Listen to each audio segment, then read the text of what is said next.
Halo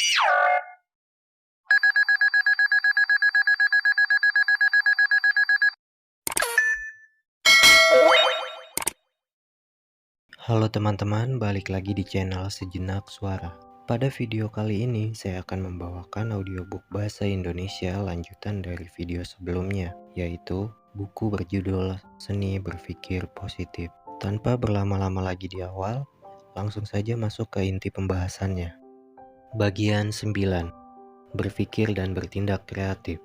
Seni berpikir positif merupakan obat bagi orang yang menghargai kebaikan. Siapapun yang menjunjung tinggi kebaikan pasti akan berusaha untuk berpikir positif. Ini adalah keterampilan untuk menggunakan pikiran ke arah yang pasti dan baik, bersifat nyata dan membangun. Tidak semua orang mampu mempunyai keterampilan dalam keadaan yang tidak baik untuk tetap memiliki seni berpikir positif.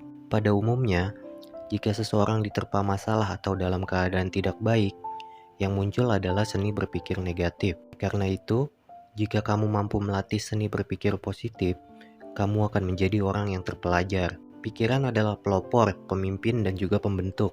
Orang terpelajar hendaknya tidak mengembangkan pikiran negatif. Seni berpikir negatif akan menghancurkan pikiran-pikiran baik. Inilah alasan mengapa kamu hendaknya tidak mengembangkan pikiran negatif, karena mengakibatkan penderitaan. Seni berpikir positif sama halnya dengan memiliki pikiran benar atau kehendak benar. Seni berpikir positif atau pikiran benar merupakan pikiran yang terbebas dari niat jahat. Niat jahat, walaupun hanya sebatas pikiran, merupakan bagian dari perbuatan buruk yang termasuk dalam tindakan berpikir.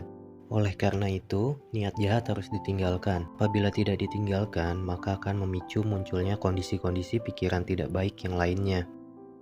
Seni berpikir positif hendaknya dilatih dan diusahakan, karena orang akan menjadi terampil apabila memulainya sedikit demi sedikit.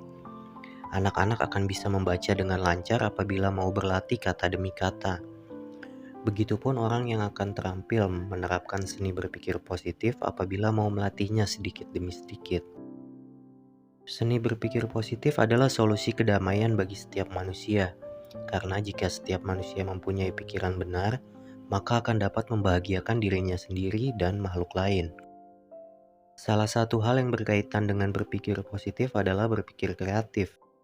Orang kreatif terpacu dengan hasrat mendapat prestasi, bukan hasrat mengalahkan orang lain.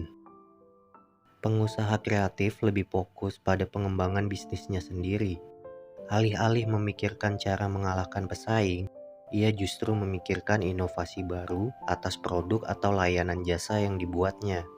Dengan demikian, ia selalu unggul beberapa langkah dibanding orang lain. Kamu ditantang untuk terus menghidupkan kreasi dan inovasi. Kamu harus melakukan karena ketika berada di zona nyaman, kadang-kadang kreativitasmu sirna. Kamu tidak boleh masuk dari satu pintu. Bila sebuah pintu sudah tertutup, carilah pintu lainnya. Tak ada dinding pembatas pola pikir inovatif. Kamu bisa mendapatkan berbagai ide kreatif setiap saat jika kamu mendasarkan tindakanmu pada pola pikir tersebut. Keberanian, inovasi, dan kreasi merupakan modal andalan bagimu. Kadang-kadang ide atau gagasan unikmu juga disebut gila oleh orang lain. Kamu tak perlu menghiraukannya. Lanjutkan dan wujudkanlah gagasan tersebut. Mereka menyebutmu gila karena cara pandang mereka berbeda darimu. Membuat sesuatu yang berbeda dari biasanya memang memerlukan kerja dan usaha ekstra. Amatilah segala hal di sekelilingmu. Dengarkanlah, perhatikan, dan belajarlah dari pengalaman orang lain. Kekayaan finansial tidak pernah kekal, tapi kekayaan pikiran, mental, dan keberanian adalah harta yang abadi pada diri seorang pembelajar. Pola pikirmu harus diletakkan pada koridor yang tepat, unik, dan tidak lazim. Kamu tidak boleh berpikir dan bertindak seperti halnya murid-murid sekolah. Mereka harus mengerjakan soal dengan cara yang sama, dan jawabannya pun harus sama. Jika tidak sama, mereka akan dianggap salah, mendapat nilai yang buruk, dan tidak lulus ujian. Pendidikan formal memang mengajarkan cara berpikir linear yang sifatnya umum. Kamu harus mampu menciptakan dan mengembangkan sesuatu yang mungkin sebelumnya dianggap biasa, atau bahkan mustahil oleh banyak orang. Kreativitas itu membuatmu berhasil memberi nilai tambah dalam setiap aspek kehidupan. Kamu akan mampu mengubah masalah menjadi peluang. kamu juga akan mampu berinovasi dan menghadapi tantangan kehidupan. Semangatmu justru semakin besar saat kamu menghadapi tantangan tersebut. Hanya orang yang kreatif yang mampu bertahan dalam kehidupan yang kompetitif. Kamu dituntut kreatif setiap saat sehingga kamu memiliki citra kemandirian yang kuat. Bukan tidak mungkin kamu kemudian dikagumi dan diikuti oleh orang lain. Setiap orang pada dasarnya memiliki daya kreativitas, namun kualitas dan kuantitasnya tidak sama. Oleh karena itu, kamu harus terus belajar dan menggali daya kreasimu. Kamu perlu mengembangkan rasa selalu ingin tahu, terbiasa melihat suatu peristiwa dan pengalaman sebagai peluang yang tidak dilihat orang lain, dan berani mewujudkan ide secara inovatif. Kreasi itu berada pada otak kananmu. Sikap kreatif merupakan proses penciptaan suatu yang baru sehingga dari kreasi itu muncul nilai tambah bagimu. Sedangkan sikap inovatif dapat menciptakan sesuatu yang berbeda dari yang sudah ada, sehingga nilai dirimu sulit dibendung karena memberikan nilai tambah bagi orang lain. Ciptakanlah sesuatu yang baru, tak ada yang tidak mungkin dilakukan olehmu. Semburkanlah ide atau gagasanmu. Jangan hiraukan cemoohan orang lain. Yakinlah bahwa idemu itu luar biasa. Cobalah untuk berani tampil beda. Ketika kamu melihat adanya kesempatan, masuklah menjadi orang yang pertama. Orang pada umumnya cenderung mengingat hal-hal yang unik dan pionir. Tampilkanlah sesuatu yang berbeda dari dalam dirimu. Ini akan menjadi salah satu kunci sukses hidupmu. Alasannya, pada saat yang sama, keunikanmu akan membuatmu mampu memenangi persaingan. Oleh karena itu, sebaiknya kamu tidak pernah takut untuk menciptakan sesuatu yang baru. Jadilah orang yang orisinal. Usahakan kamu menghindari diri dari menjadi pengecut yang sekedar menyontek. Meskipun perlahan, percayalah ide orisinal akan membuatmu merangkak naik. Kamu bisa meraih sukses dengan berpikir dan bertindak kreatif. Kamu tidak perlu khawatir dengan resiko yang muncul akibat pola pikir kreatif tersebut. Hadapilah dengan sabar dan penuh percaya diri. Kamu harus yakin pada dirimu sendiri.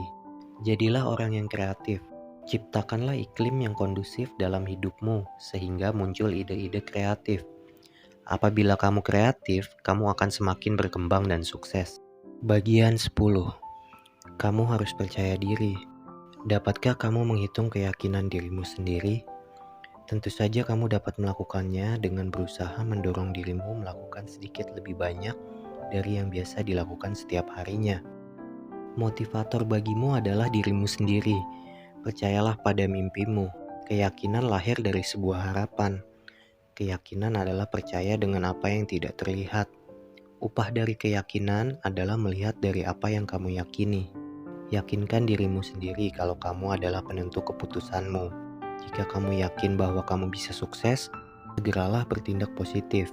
Lakukan dengan doa, semangat, dan keyakinan. Tidak ada kata berhenti untukmu. Perhentian berarti pensiun. Tetaplah semangat dan berjuang. Yakinlah bahwa hidupmu akan berubah menjadi lebih baik. Apapun dapat diraih olehmu bila pikiranmu mampu membayangkan dan meyakininya. Syaratnya, kamu harus memperbanyak aksi, bukan menambah jumlah gengsi. Jika kamu yakin, kamu pasti akan mencari berbagai cara. Namun jika kamu ragu-ragu, maka kamu akan mencari berbagai alasan atas keraguan tersebut. Apa yang kamu yakini akan menjadi kenyataan, karena keyakinanmu merupakan energi terkuat yang dikirimkan oleh nuranimu. Yang dimaksud keyakinan adalah semua masukan yang kamu terima dengan kebenaran di dalam dirimu. Keyakinan itu secara sadar maupun tidak sadar akan mempengaruhi sikap dan tindakanmu. Dan seringkali apa yang kamu yakini pun menjadi kenyataan. Keyakinan bisa tercipta dari pengalaman. Apa yang kamu lihat, kamu dengar, maupun kamu rasakan. Cobalah untuk terus berdoa dan belajar dari orang lain, terutama dengan melihat cara mereka menjalankan usaha hingga merengok hasil yang maksimal. Cara mempunyai keyakinan yang benar adalah mengubah keyakinan secara sadar, misalnya dengan mengubah keyakinan yang salah. Jika kamu ingin berusaha dan memerlukan modal uang yang besar, keyakinan itu secara sadar harus diubah. Ingatlah bahwa menjadi pengusaha sukses itu tidak selalu memerlukan modal uang. Kamu bahkan bisa memulainya dengan modal nol. Kamu hanya membutuhkan ide dan kemampuan untuk meyakinkan orang lain. Untuk mempertebal keyakinan di dalam dirimu, lakukanlah incantation. Semacam mantra merupakan kata-kata emosional yang kuat, sehingga kamu pun mempercayainya. Katakanlah terus-menerus pada dirimu sendiri. Misalnya, tidak ada kata gagal, yang ada hanya sukses dan belajar. Kamu juga bisa mengatakan aku pasti bisa, dan lain-lain. Kebiasaan bersikap teguh dan yakin adalah faktor yang sangat penting. Dengan demikian, kamu akan lebih sering memaksimalkan peran otak kananmu. Apabila kamu sudah yakin pada pilihan dan langkahmu, kamu akan selalu optimis untuk mencapai perubahan positif dalam hidupmu. Jika kamu mengutamakan kecerdasan emosi dan otak kanan, kamu mampu menjadi orang yang pemberani. Ingatlah bahwa hanya yang berani yang dapat meraih sukses. Kamu tentu saja memerlukan ketekunan, kesabaran, dan harus selalu memiliki semangat yang prima. Agama mengajarkan agar kamu menghindari keraguan menuju sesuatu yang pasti. Keraguan hanya akan mendatangkan persoalan baru. Pertimbangan memang penting, tetapi jika terlalu banyak, maka yang muncul justru perilaku yang terbalik. Oleh karena itu, diperlukan keberanian mulai dengan segala resiko yang mungkin dihadapi. Hidup ini penuh dengan resiko. Berbuat sesuatu pasti ada resikonya. Tapi, tidak berbuat apapun mempunyai resiko yang tidaklah kecil. Orang naik sepeda motor bisa mati karena kecelakaan. Begitu juga orang tidur bisa meninggal karena rumahnya roboh. Jadi, akan jauh lebih nikmat bila menanggung resiko karena bertindak daripada tidak melakukan apa-apa. Di bangku sekolah kita cenderung diarahkan untuk selalu menggunakan otak kiri. Hasilnya, kita menjadi pribadi yang selalu berpikir lurus dan serba linear. Namun, meskipun pandai, kita tidak akan pernah menjadi orang yang berani, karena kita selalu berhitung dan takut melangkah. Bila kita selalu berhitung dan mengedepankan otak kiri, maka resiko dilihat sebagai bahaya sehingga harus dijauhi. Namun dengan pandangan otak kanan, resiko adalah sebuah peluang. Resiko besar maka peluang rezeki pun semakin besar. Sebaliknya, resiko kecil maka rezekinya adalah kecil. Orang bodoh berpikir pendek, maka ia bilang resikonya kecil. Selanjutnya ia berusaha memperkecil resiko tersebut. Jika kamu takut menerima risiko gagal, nikmatilah dirimu sekarang dan jangan pernah mengeluh apa yang kamu lakukan. Jika kamu sudah siap mental dan berani mengambil segala risiko, bersiaplah untuk pindah haluan. Namun, jika kamu masih ragu-ragu, jangan pernah dipaksakan.